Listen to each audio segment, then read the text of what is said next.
반갑습니다. 구독과 좋아요 부탁드려요. 안녕하세요, 여러분.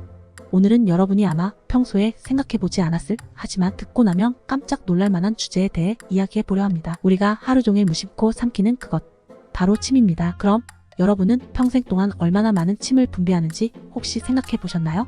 오늘의 영상에서는 우리가 평생 동안 분비하는 침의 양과 이 침이 우리 몸에서 하는 역할에 대해 알아보도록 하겠습니다. 끝까지 함께 해주세요. 사람은 하루에 얼마나 많은 침을 분비할까요? 일단 기본적으로 한 사람은 하루에 약 0.5에서 1.5리터의 침을 분비한다고 해요. 1.5리터면 거의 생수 한 병 반이나 되는 양이죠. 깜짝 놀랐죠? 그래서 우리가 하루 종일 아무 생각 없이 삼키는 이 침이 얼마나 중요한 역할을 하는지 살펴봐야겠죠. 하루 1.5리터라고 해도 실감이 잘 안 가실 수 있는데요. 이 양이 일주일이면 약 10리터, 한 달이면 약 40리터, 그리고 1년이면 무려 500리터가 넘는 침이 분비되는 거예요.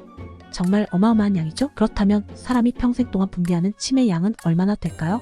평균 수명을 80년으로 잡고 계산해보면 사람이 평생 동안 분비하는 침의 양은 약 35,000리터라고 합니다. 이 수치가 얼마나 큰지 감이 잘 안 오시죠? 조금 더 쉽게 설명해드리면 이 양은 올림픽 경기장, 수영장 2개를 꽉 채울 수 있는 양이라고 합니다. 상상해보세요. 올림픽 수영장 2개를 침으로 채우는 상상이라니 정말 엄청난 양이죠? 침은 그저 흘려보내는 쓸모없는 물질이 아니에요. 침은 우리 몸에서 아주 중요한 역할을 하는데요.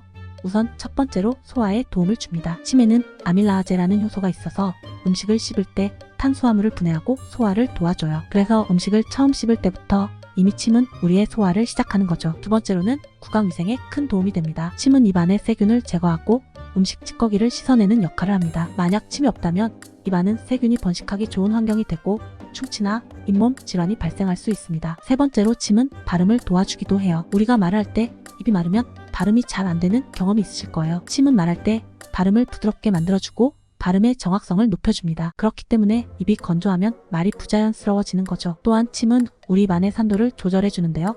특히 산성 음식을 먹을 때 침이 그 산도를 중화시켜줍니다. 이것이 바로 침이 우리가 음식을 먹을 때 불쾌한 맛을 느끼지 않게 해주는 이유예요. 침은 사실 그 자체로도 건강에 좋은 성분들을 가지고 있어요. 항균 성분이 있어서 입 안의 세균을 죽이고 감염을 예방해주며 침에는 면역 글로불린이라는 면역 물질이 들어있어 우리 몸의 면역 체계에 도움이 됩니다. 그래서 우리가 입 안에 상처가 생기면 침을 뱉거나 삼켜서 그 상처를 빨리 낫게 하려고 하는 것도 이런 침의 항균 작용 때문이에요. 또한 침에는 재생 효과가 있어서 상처가 빠르게 회복되도록 도와준답니다. 그렇다면 침이 충분하지 않거나 분비량이 부족하면 어떻게 될까요? 이를 건조증 또는 구강건조증이라고 하는데요. 이는 꽤나 심각한 문제를 일으킬 수 있습니다. 구강건조증이 있는 사람은 음식을 삼키기가 어려워지고 입냄새가 심해지며 충치 발생률도 높아진다고 해요. 또한 입이 마르면 말하기나 노래 부르기가 힘들어지고 음식 맛을 제대로 느끼지 못해 식욕이 떨어질 수도 있습니다. 그래서 충분한 수분 섭취와 구강건조증 예방을 위한 관리가 정말 중요하답니다. 그렇다면 침 분비를 촉진하는 방법에는 어떤 것들이 있을까요? 일단 기본적으로 물을 자주 마시는 것이 가장 중요합니다. 수분이 부족하면 침 분비량도 자연스럽게 줄어들기 때문이에요.